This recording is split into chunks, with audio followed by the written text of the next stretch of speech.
Hi, this is Michael, and we are looking at the Aussie dollar chart again. So, yesterday I said that at the open we'd see a move lower and it'd retest the dashed line, and we did see that, except it kept bouncing for a while and it made a fairly decent retracement. So, I do believe this wave E is now over, and given that it is a weak wave E, I don't think that it was the start of anything to the downside, which is a positive. So how did I get this count? Well, basically at the lows, you see that there's a small zigzag that shouldn't be there. And it's basically wave five. So the correction for this, I'll just go to the minute chart. The correction for this started here, A, B, C, and then it went down all the way here to D and then E.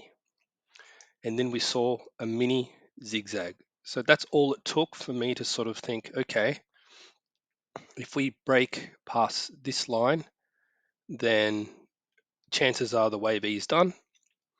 And if the larger analysis is correct, this should move higher from here.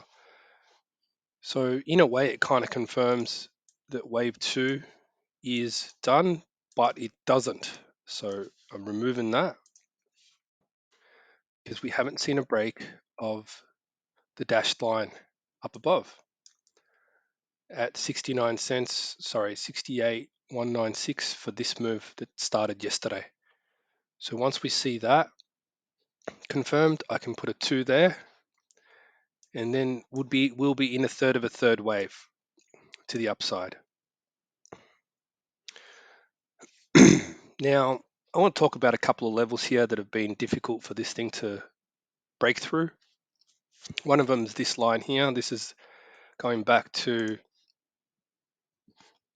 November. So back in November when the first wave was created, I put the fib there and the line just runs across and you can see it. And then there's also this red line. Now, where did that red line come from? I'll just go back to the small degree.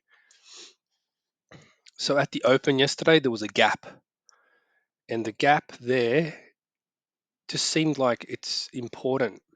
Prices just kept hanging around this area and getting rejected. So if you go to the daily chart, you can actually go back and see that this line acted as important support for a while. So in 2016, it was support for the move higher, wave C. That was a weak wave C, by the way, if you're interested in knowing. 1, 2, 3. Oops, that's wrong.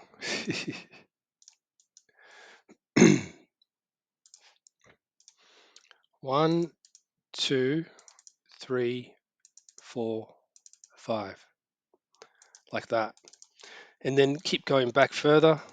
It acted as an area of interest around 2008 after the 2000 to 2004 bull run. It came back and retested that area. Excuse me.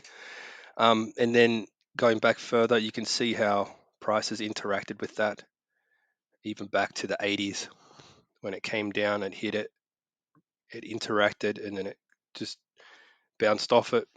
So it was important support. Long term sort of was important enough to be doing all this bouncing around this area. So interestingly, once again, it's doing the same thing. So breaking through that needs a bit of force. So what's it going to do? Wave three right through should do it. That's an interesting thing. So at this stage, I don't think there's anything wrong with this analysis as long as we keep moving higher impulsively from here. And it seems like something is beginning to happen. Obviously, we need to see a break above 69 cents to confirm this. And 69 cents would be the pattern the E wave down from the 14th of December, and that would definitely confirm this. So there's 68 cents and then 69 cents. That would confirm wave 3 to the upside. Another thing that's a bit odd also is just the pullback on this recent move was fairly deep compared to the first pullback, wave 2 here. That was more along the dashed line, but this one seems to have come back to 0.618 after being expanded, so still fairly deep. That's the equivalent of this wave down here having come down this far, and it didn't.